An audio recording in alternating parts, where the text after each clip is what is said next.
Da bi srečali Boga, je potrebno tvegati in se podati na pot. Kristjan, ki je miren, brezskrben, ne bo nikoli spoznal očetovega obličja. Prav tako ne bo spoznal lastne identitete, če bo ostajal v udobnem naslanjaču in prelistaval knjige.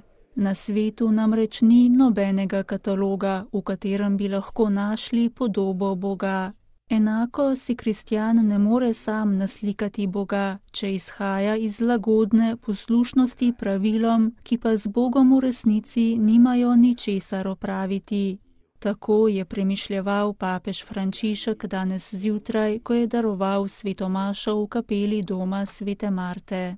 Med homilijo se je najprej naslonil na odlomek iz prve Mojzesove knjige, ki opisuje stvarjenje človeka po Božji podobi. Pred kristjanom, ki želi spoznati svojo identiteto, se odpira prava in mnoge napačne poti.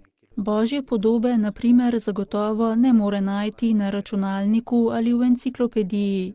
Da bi jo našel, da bi spoznal Božje obličje in s tem istočasno našel tudi lastno identiteto, obstaja le en način. Ta je podati se na pot.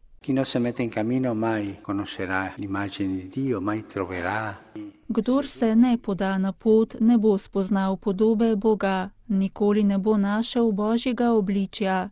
Kristjani, ki sedijo, mirni kristjani, ne bodo spoznali Božjega obličja. Ne poznajo ga. Pravijo, Bog je takšen, vendar ga ne poznajo. To so tisti, ki so mirni. Da bi hodili, je nujen tisti nemir, ki ga je Bog sam položil v naša srca in ki nas vodi naprej, da ga iščemo.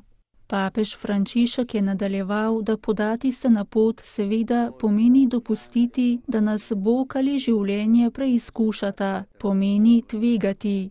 Tako se je zgodilo tudi velikanom, kot so bili preroki Elija, Jeremija ali Job. Ti so kljubovali mnogim nevarnostim in občutili izgubo poguma zaradi naporov ali nezaupanja.